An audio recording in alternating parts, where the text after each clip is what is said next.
On a December morning in 2012, Adam Lanza shot and killed his mother Nancy. After destroying the hard drive in his computer, Adam Lanza collected 2 pistols, a rifle, and a shotgun and drove to a nearby elementary school where he proceeded to kill 20 children and 6 adults before taking his own life. What would go on to become known as the Sandy Hook shooting was one of the worst examples of a mass shooting in recent American history. In the wake of this shooting, many speculated as to what could have caused someone to commit such a heinous act. In all the commotion, a detail of Adam Lanza's life soon emerged that many pointed to as the reason for the shooting. Adam Lanza played a plethora of violent video games, including one that simulated a school shooting. Due to the fact that his mother was the first victim of his rampage, it is impossible to know how much she knew about the types of video games he was playing. However, statements from those who knew the family consistently emphasized that she was a caring and responsible parent who, though she owned many guns, emphasized the importance of gun safety and would have discouraged her son's use of these sorts of games had she known. With recent large increases in the amount and variety of video games being produced, the question is raised of how these violent video games affect children. Many people, often who do not or whose children do not play these types of video games, feel this issue is irrelevant to them. This sentiment is incorrect. Though an individual or their children might not play video games, members in a society taking part of something that could cause them to commit extremely violent acts have an effect on the stability and health of the entire society, making this issue relevant to everyone. While I do not play or view these violent video games with any regularity, I have played many of them, and that first-hand experience combined with a plethora of research on the topic make me confident that I will be able to deliver a convincing argument. Although there's an extremely large number of factors that affect a child's behavior, research conducted on the subject has shown that when a child's parents proactively monitor their child's use of violent video games, aggressive behavior can be averted. In recent years, reservations about video games have been heightened due to seemingly random acts of mass violence, such as the Sandy Hook shooting. Negative perception is fueled by negative media coverage, from TV segments to social media posts, which take a single data point and point to it as justification for their claim that video games cause violence. To attain a clearer conversation, it is important the question of do video games cause violence in children is instead changed to do violent video games cause aggressive behavior in children. This is due to the fact that violence is very broad, and in cases such as mass shootings or bombings, the perpetrator is often left dead or in police custody, which makes it very hard for scientists to observe and quantify their data.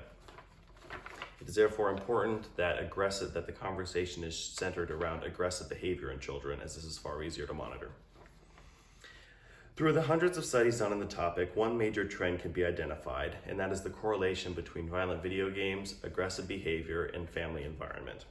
Studies, such as one done by Nathanson in 1999 and Padilla-Walker et al. In 2016, have consistently shown that parental mediation and involvement in children's exposure to violent video games has led to a significant decrease in that same violent behavior. Quoting Walker, "Though findings varied by reporter, results suggested that restrictive and active media monitoring were indirectly associated with adolescents' pro-social behavior, aggression, and externalizing behavior, with restrictive monitoring being somewhat maladaptive and active monitoring adaptive. While indirect, there is a recognizable correlation between parental involvement in violent media and aggressive behavior in children.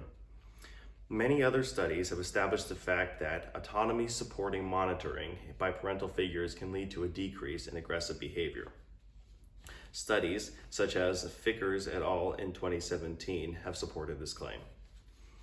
We may never obtain a precise understanding of the true effects of violent video games on children. This is due to the fact that a true, definite, conclusive study on the subject would be very inhumane.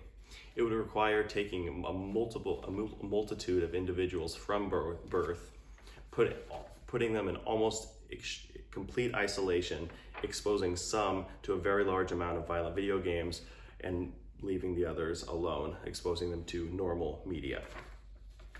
Even if the violent video games have no effect on children, which they very well could, raising any type of children, any person in this environment would be extremely inhumane, which is likely why a study like this has never been conducted.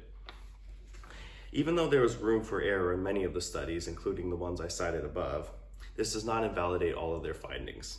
Even though self-reported data is often faulty and highly influenced by emotions, it still can be true. And many of the studies were based around the parents observing actions in their children, which is more concrete than self-reported actions.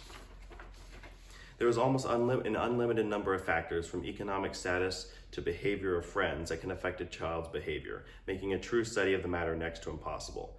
However, studies such as Figures and Walkers have shed some light on the issue and led many scientists to agree that active monitoring and involvement from parents can lead to a marked reduction in aggressive behavior in adolescents. With the true study on the subject being unethical, scientists are left to observe normal children. Although this method is far from perfect, it has been routinely established that parental engagement in monitoring can lead to a decrease in violent behavior. Hopefully, through diligent and caring oversight, parental figures can decrease aggressive tendencies in their children and therefore reduce violence in society.